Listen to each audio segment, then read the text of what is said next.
कहानी की शुरुआत ईश नाम के एक बायोलॉजिस्ट से होती है जो कई महीनों से जंगल के बीचों बीच अकेला रह रहा था। वह अपनी रिसर्च पूरी करने में व्यस्त था, लेकिन तभी एक दिन उसे एक जहरीले सांप ने काट लिया। ईश बुरी तरह घबरा गया। हड़बड़ी में उसके हाथ से फोन गिर गया, जिससे वह मदद के लिए किसी को बुलाने में असमर्थ हो गया। उसने खुद को बचाने के लिए हाथ पर कट लगाकर जहर निकालने की कोशिश की। वह शहर से बहुत दूर था। स्थिति बिगड़ने पर वह पानी पीते ही अपने केबिन में बेहोश हो गया। सांप के जहर का असर अब भी उसकी बॉडी पर था। वह कई दिनों तक अधमरी हालत में पड़ा रहा। इसी दौरान एक रात उसने हेलीकॉप्टर्स की आवाज सुनी। कुछ वैज्ञानिक उसे लेने आए थे। शायद बाहर की दुनिया में कोई बड़ी इमरजेंसी हो चुकी थी, लेकिन ईश आवाज नहीं कर पाया और वैज्ञानिक यह समझकर चले गए कि अंदर कोई नहीं है। कुछ दिनों बाद ईश की हालत में सुधार हुआ। जहर का असर काफी हद तक खत्म हो गया और वह थोड़ा स्वस्थ महसूस करने लगा, लेकिन उसे डर था कि कहीं कुछ जहर अभी भी बाकी न हो। इसलिए वह जल्दी से अपनी गाड़ी में बैठकर शहर के हॉस्पिटल की तरफ रवाना हो गया। शहर में पहुंचने पर उसने देखा कि सब कुछ बदल चुका है। सड़कों पर कोई जिंदा इंसान नहीं था। हर जगह तबाही फैली हुई थी। हजारों गाड़ियां सड़कों पर खड़ी थीं,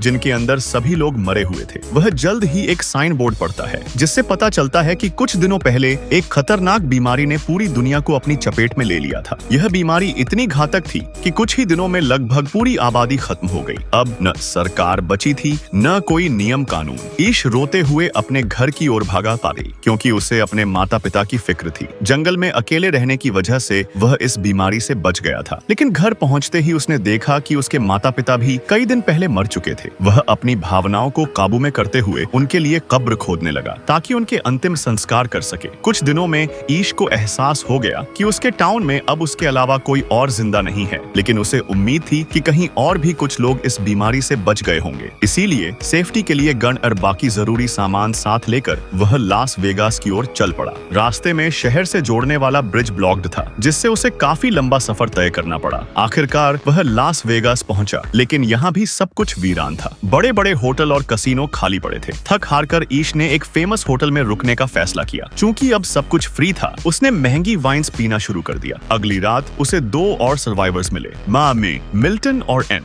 ये दोनों भी उसी की तरह इस बीमारी से इम्यून थे। उन्होंने बताया कि वे कई दिनों से महंगे होटलों में रह रहे थे। मिल्टन ने उसे आखिरी टीवी ब्रॉडकास्ट दिखाया, बाशी थे, जिसमें बताया गया था कि वैज्ञानिक इस बीमारी का इलाज नहीं ढूंढ पाए। इसके बाद विभिन्न देशों में गृह युद्ध छिड़ गया। लोग राशन के लिए एक दूसरे को मारने लगे और कुछ ही दिनों में पूरी आबादी खत्म हो गई। मिल्टन और एन ने बताया कि उन्होंने आज पहली बार किसी और जिंदा इंसान को देखा है। इसका मतलब दुनिया में अब बहुत कम लोग बचे हैं। एन ने अपने दर्दनाक अनुभव साझा किए। उसने बताया कि उसने वीडियो कॉल पर अपने पति और बच्चों को मरते हुए देखा, जिसके बाद उसे जीने की कोई इच्छा नहीं रही। आने वाले दिनों में ईश उनके साथ होटल में रहने लगा, लेकिन महंगे और ब्रांडेड कपड़े, वाइन और लग्जरी, अब इन सब का कोई महत्व नहीं रह गया था। इंसानों के बिना इन ब्रांड्स की भी अहमियत खत्म हो चुकी थी। मिल्टन बताता है कि वह पहले एक बड़ा बिजनेसमैन था और उसने अपनी मेहनत से काफी कुछ हासिल किया था, लेकिन अब न तो उसके पास वह शोहरत बची थी और न ही परिवार। उसने एक गन अपने पास रखी थी ताकि वह,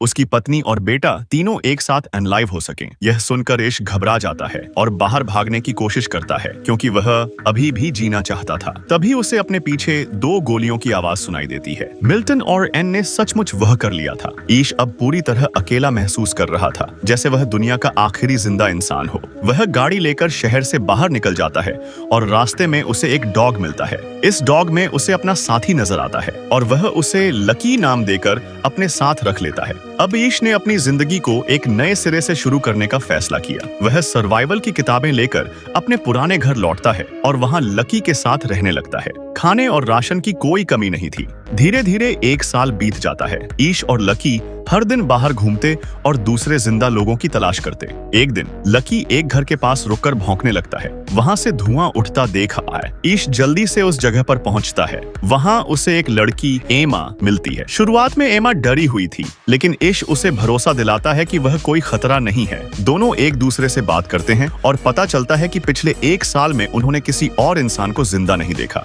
एमा अब ईश के घर पर रहने आती है। दोनों मिलकर घर को रिनोवेट करते हैं और अपनी नई जिंदगी शुरू करते हैं। खाना पास के स्टोर से मिलता था और अब वे एक दूसरे के साथ जीने का नया उत्साह महसूस करने लगते हैं। समय के साथ दोनों ने सोलर पैनल्स लगाए, पालतू जानवर पालना शुरू किया और घर को पूरी तरह से सुरक्षित बना लिया। इसी दौरान एमा प्रेग्नेंट हो गई। एमा खुश थी, लेकिन इश चिंतित था कि इस दुनिया में बच्चे को लाना सही है या नहीं। कुछ समय बाद उनके घर के आसपास चूहों की संख्या बढ़ने लगी। वे कचरा जलाने लगे, लेकिन यह तरीका काम नहीं आया तो उन्हें घर को अंदर से सील करना पड़ा। बाद में ईश आसपास की बिल्लियों को पकड़कर लाया, जिससे चूहों की समस्या खत्म हो गई। आखिरकार वह दिन आया जब एम्मा ने एक हेल्दी बेबी गर्ल को जन्म दिया। दोनों ने अपना पता शहर में पेंट कर दिया ताकि अगर कोई और सर्वाइवर हो तो वे उनके घर आ सकें। धीरे धीरे 6 साल बीत गए। ईश और एमा के अब 2 बच्चे हो चुके थे, हैली और एलेक्स, और एमा तीसरे बच्चे से प्रेग्नेंट थी। इसी बीच उनके पेंट किए पते की मदद से 2 और सर्वाइवर्स, जॉर्ज और मरीना, उनके साथ रहने आ गए। एक दिन ईश अपनी गाड़ी से जा रहा था जब रास्ते में एक जंगली जानवर आ गया। उसने देखा कि पास ही एक लड़की भाग रही थी। ईश ने उसे रोकने की कोशिश की, लेकिन वह डरी हुई थी। ईश ने उसे एक सेब दिया और उसे भरोसा दिलाया। लड़की थोड़ी हिचकिचाहट के बाद ईश के ट्रक में बैठकर उसके घर आई। अब तक ईश और एमा का परिवार बड़ा हो चुका था। उन्होंने एक नई दुनिया की शुरुआत कर दी थी और उनकी कहानी इंसानियत की उम्मीद का प्रतीक बन चुकी थी। आइश की हालत बहुत खराब थी। मोली और बाकी मेंबर्स ने अपनी पूरी कोशिश की और आखिरकार ईश की जान बचाने में सफल हो गए। हालांकि इस घटना ने पूरे ग्रुप को हिलाकर रख दिया। एमा, जो पहले से ही मजबूत और बहादुर थी, अब और ज्यादा सतर्क हो गई थी। उसने सभी को इकट्ठा किया और कहा कि अब उन्हें अपनी सुरक्षा को और मजबूत करना होगा। एमा ने ग्रुप के हर मेंबर को एक डिफेंस प्लान सिखाने का फैसला किया। बच्चों को भी बताया गया कि अगर कोई खतरनाक स्थिति आए तो क्या करना है। ईश ने धीरे धीरे अपनी चोटों से उबरना शुरू किया, लेकिन उसकी बहादुरी और बलिदान ने सभी के दिलों में उसकी इज्जत को और बढ़ा दिया। कुछ महीनों के बाद ग्रुप ने अपनी सुरक्षा के लिए चारों तरफ मजबूत बाड़ बना ली। हर मेंबर को एक निश्चित जिम्मेदारी दी गई। एडल्ट्स के साथ साथ बच्चों ने भी काम में हाथ बंटाना शुरू कर दिया। ईश, जो अब पूरी तरह से ठीक हो चुका था, ने अपनी पुरानी भूमिका फिर से संभाल ली। एक दिन ईश ने सभी बच्चों को बुलाया और उन्हें अपने साथ एक बड़ा नक्शा दिखाया। उसने समझाया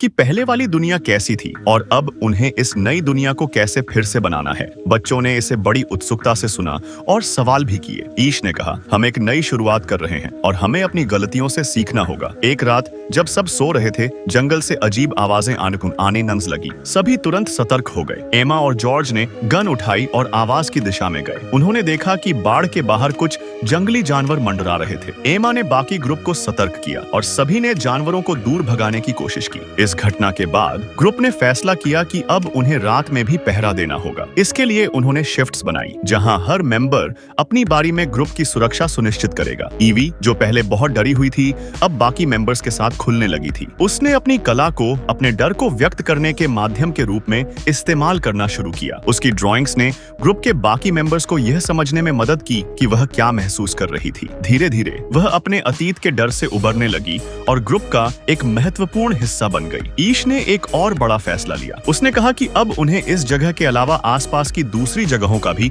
पता लगाना होगा। अगर हमें किसी और जीवित इंसान का पता चलता है तो हम अपनी सोसाइटी को और बड़ा बना सकते हैं, उसने कहा। जॉर्ज और मरीना इस एक्सप्लोरेशन टीम का हिस्सा बने। उन्होंने राशन और जरूरी सामान लेकर नए रास्तों की तलाश शुरू की। समय के साथ ग्रुप और मजबूत होता गया। ईश, एमा और बाकी मेंबर्स ने यह महसूस किया कि उनकी ताकत उनके आपसी विश्वास और सहयोग में है। उनकी नई सोसाइटी ने यह तय कर लिया था कि वे किसी भी चुनौती का सामना करेंगे और इस नई दुनिया को फिर से आबाद करेंगे। पिछले कुछ घटनाओं ने ईश और उसके ग्रुप को अंदर तक हिला दिया था। अपने बेटे जोए और अन्य 3 मेंबर्स को खोने के बाद ईश को यह एहसास हुआ कि अब उन्हें नए तरीके से सोचना होगा। एमा के समझाने पर उसने खुद को संभाला और अपने बच्चों व ग्रुप के अन्य सदस्यों के भविष्य पर ध्यान देने का फैसला किया। ईश ने ग्रुप को एक बैठक के लिए इकट्ठा किया। वह कहता है, हम अब तक जो भी कर रहे थे वह हमें जीवित रखने के लिए था, लेकिन अगर हमें इस दुनिया को फिर से आबाद करना है तो हमें एक नई दिशा में आगे बढ़ना होगा। हमें बस जीवित नहीं रहना है, बल्कि बेहतर जीवन बनाना है। डॉक्टर मोली ने भी सुझाव दिया कि उन्हें बीमारी के नए स्ट्रेन को समझने और इससे बचने के लिए मेडिकल रिसर्च पर ध्यान देना होगा। हैदर ओनिया, जो अभी तक रफ की मौत के सदमे से उबर रही थी, ने कहा, हमें और लोगों की तलाश जारी रखनी होगी, शायद कहीं और भी कोई जिंदा हो। ईश ने सभी को अलग अलग जिम्मेदारियां जिम्मेदारियां सौंपी। एमा और मोली ने ग्रुप की स्वास्थ्य और सुरक्षा की जिम्मेदारी ली। हैदर ने खुद को नई तकनीकों और निर्माण कार्य में शामिल किया। बच्चे जो अब युवा हो चुके थे, खेती और पानी के प्रबंधन में मदद करने लगे। ईश ने अपने ग्रुप को यह भी सिखाया कि उन्हें संसाधनों का बेहतर उपयोग कैसे करना है। हमने पहले की दुनिया से सीखा है कि संसाधनों का दुरुपयोग ही हमारे पतन का कारण था। इस बार हमें प्रकृति के साथ तालमेल बिठाकर जीना होगा, उसने कहा। हैदर ने ग्रुप के कुछ सदस्यों के साथ एक बार फिर बाहर की दुनिया की खोज करने का फैसला किया। इस बार वे एक बड़े मिशन के साथ निकले, बाकी जीवित लोगों की तलाश करना, नई जगहों को ढूंढकर वहां के संसाधनों को समझना। हैदर ने वादा किया कि वह ग्रुप के लिए और मदद लाने की कोशिश करेगी। इस बार वे बेहतर प्लानिंग और उपकरणों के साथ तैयार थे। 20 सालों में दुनिया पूरी तरह बदल चुकी थी। जंगल अब हर जगह फैल चुके थे और पुराने शहर खंडहर बन चुके थे। कई जगहों पर जानवरों ने राज कर लिया था, लेकिन ईश के ग्रुप को एहसास हो गया था कि यह नई दुनिया उन्हें एक नई शुरुआत का मौका दे रही है। ईश ने बच्चों को नई दुनिया की शिक्षा देना शुरू किया। उसने कहा, हम पुराने समाज के अच्छे पहलुओं को अपना सकते हैं, लेकिन जो गलतियां उन्होंने की उन्हें हमें दोहराना नहीं है। डॉक्टर मोली ने आखिरकार नई बीमारी के इलाज पर कामयाबी हासिल कर ली। इससे ग्रुप को एक नई आशा मिली। हालांकि जोए और अन्य खो चुके मेंबर्स की कमी को भरा नहीं जा सकता था, लेकिन यह सफलता उनके प्रयासों का प्रतीक बन गई। ईश,